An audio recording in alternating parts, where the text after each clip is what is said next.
Статистикийн хорооны тайлантай танилцлаа. Ер нь бол сайн ажилласан байна гэж хувь гишүүний хувьд дүгнж байна.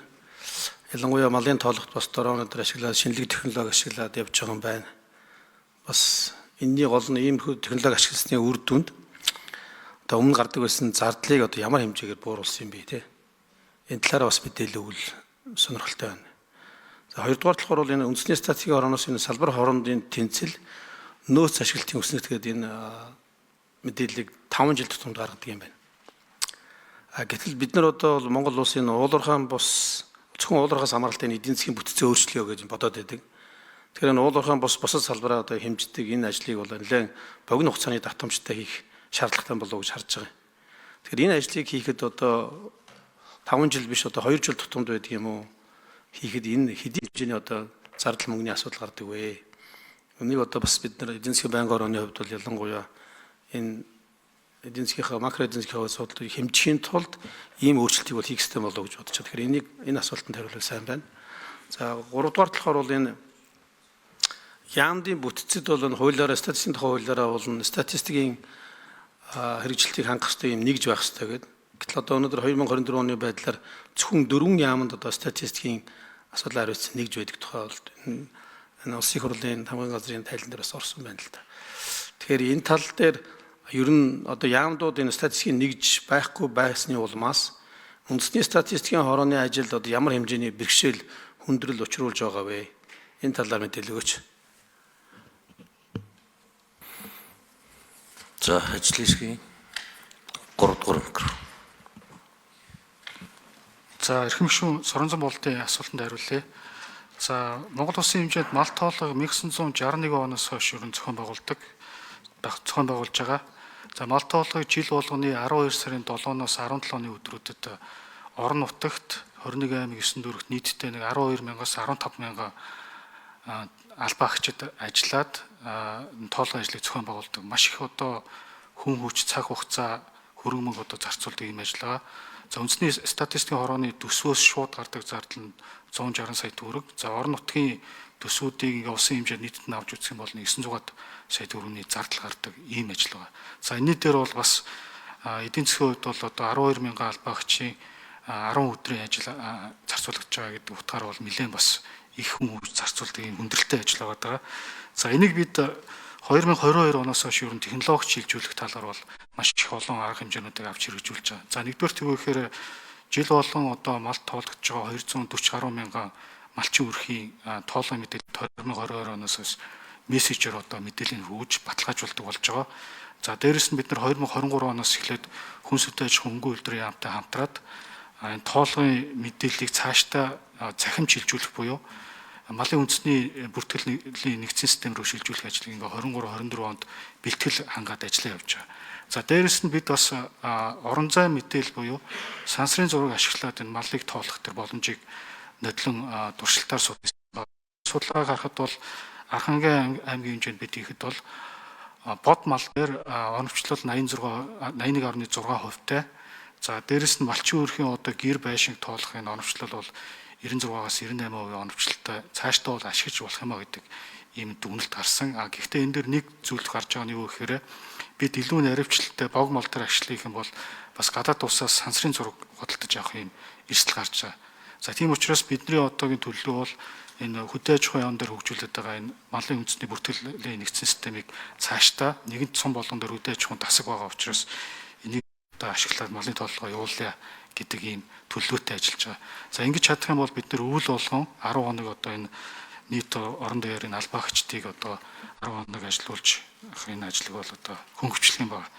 За хоёрдугаар мал тоолготой холбоотой бидний энэ жилээс нэвтрүүлж байгаа ажил бол одоо малыг одоо нүдээр үзэж болоор ингэж гараар тооцдог тэр одоо хоцрогдсон технологийн халыг зорж байгаа. Өөрөөр хэлбэл image recognition буюу видео дүрс бичлэгээс шууд одоо малыг төрлөөр нь ялгаад тоолдог энэ технологиг бид бол энэ жил нэвтрүүлэхээр ажиллаж байгаа. Нодлон энэний бэлтгэл болгож машин сургалтаа бэлтгэх зорилгоор 4,000 гаруй одоо видео бичлэг дүрсийг одоо улсын хэмжээнд цуглуулад одоо сургалтын одоо модельөө хөгжүүлээ ажиллаж байгаа гэж хэлж болно.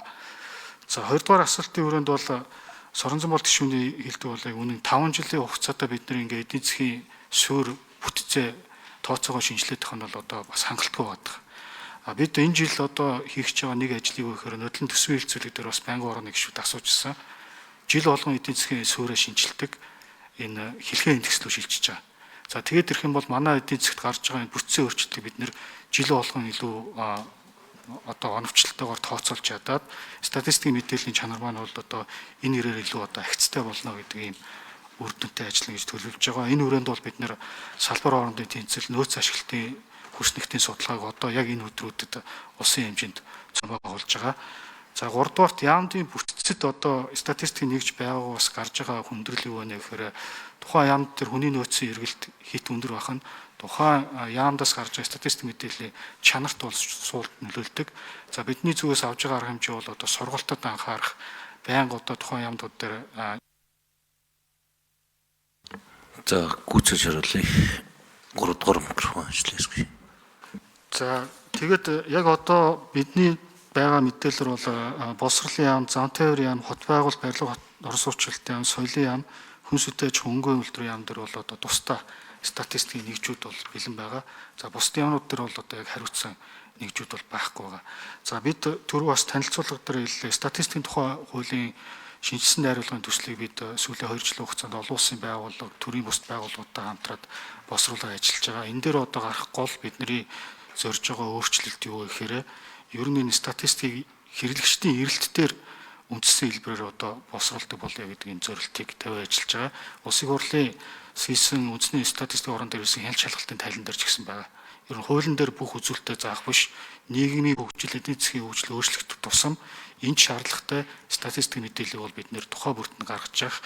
Энийг системийн хэмжээнд буюу бусад статистик босруулж байгаа төрийн бүх байгууллагуудынхаа төвшөнд одоо хамтарч босруулах, арга зүйг сайжруулах, уялдаа ханх ажлыг энэ хуулийн дээр анхаарах. За Соронзон Булт гişүү тодруулъя. Тэгэхээр энэ хэлхээ индекс рүү шилжчихээр энэ салбар хоорондын тэнцлийн мэдээллийг одоо жил болгон гарах боломжтой болж байна гэсэн үг. Нэгдүгээр асуулт. За хоёрдугаар зүгээр яг шууд үг хэлж байгаа учраас энэ бизнес эрхлэгчид бол ер нь одоо 12 цагийн мэнгээ сайтаа ороод төрөл бүрийн мэдээлэлүүд тодорхой хэмжээнд аваад боловсруулалт хийж байгаа. Зах зээлийн судалгаа их шаардлагууд өдөр байгаа шүү дээ. Тэгэхээр ялангуяа одоо шинээр бизнес эрхлэгчдийг дэмжих зорилгоор одоо ийм зах зээлийн судалгаатай холбоотой нээлттэй асуултууд аваад тэгээд тэр нээлттэй асуултууд дээр үндэслээд одоо тодорхой холбогдох яамд руу энэ чиглэлийн статистик мэдээллийг одоо хэрэглэгчид шаардж байгаа гэдэг байдлаар ингээд шаардлага тавиад явбал бас зүгээр юм болоо гэж бодож байна. Ажлын 3 дугаар микрофон. Асуултанд хариулъя. За энэ хэлхээ индекс рүү шилжчихээр бид нар эдийн засгийн бүтцийн суурь онол жил болгон шилжлээд яваад байна гэсэн үг. Салбар хоорондын тэнцэл, нөөц ашиглалтын үүсдэгтэй бол 5 жил тутам бид нар одоо зохион байгуулалт нь хэвээр байгаа. Гэхдээ энийг бол бид нар төлөвлөгөөнд цаашдаа 3 жил рүү оруулъя гэж зорж байгаа. За тухайлбал одоо яг энтэй ижилснээр бид нар хэрэглээний үнийн индексийн сагсыг урд нь 5 жил байдгаас байсныг 3 жил рүү ойртуулсан байна. Өөрөөр хэлбэл иргэдийн хэрэглээнд гарч байгаа өөрчлөлтийг илүү богиноор одоо хүлээж авах энэ зорилгоор энэ давтамжуудыг ойртуулж явж байгаа гэсэн үг. Хоёрдугаар Соронзон Булт гишүүний хэлсэнтэй холбоотойгоор ер нь бол энэ бизнесийн байгууллагуудын бизнесийн хөрөнгө оруулалтын шийдвэр гаргалтанд дэмжлэг үзүүлэх зорилгоор үндэсний статистикийн орноос бол төрийн нэгдсэн өгөгдлийн санг бол 2024 онд ашиглалтанд оруулсан байгаа. За энэ дээр бол одоо засаг захиргаа, эдийн засгийн ангиллал, бараа бүтээгдэхүүний ангиллал, нэгжийн төвшөнд хоорондоо За гүйцэж харуулъя. Ажлын 3 дугаар микрофон.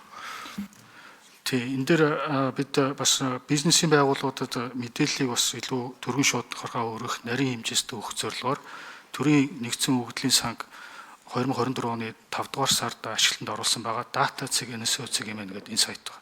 За энэ дээр бол өгөгдлийн нэгтгэл хэсэг байгаа. Энэ дээр бид төрд байгаа мэдээллийн сангуудыг нэгтгээд хувь хүн хуулийн этгээдтэй холбоотой энзэг мэдээллүүдийг арилгасан хэлбэрээр ингээд бизнесийн байгууллага судлаачдад ашиглахад бэлэн байдлаар ингээд тавьж байгаа. За ингэснээр ямар ач холбогдолтой вэ гэхээр альва бизнесийн байгууллагууд маань засаг захиргааны хамгийн бага нэгжийн төвшөнд, дээрэс нь эдийн засгийн салбаруудын төвшөнд, за дээрэс нь хүн амын насны бүлэг энэ ангиллууд дээр байгаа тоо мэдээлэл дээр одоо үндэслэж судалгаа шинжилгээ хийх, бизнесийн шийдвэр гаргалтанд дэмжлэг үзүүлэх датаг одоо бэлэн болгож байгаа.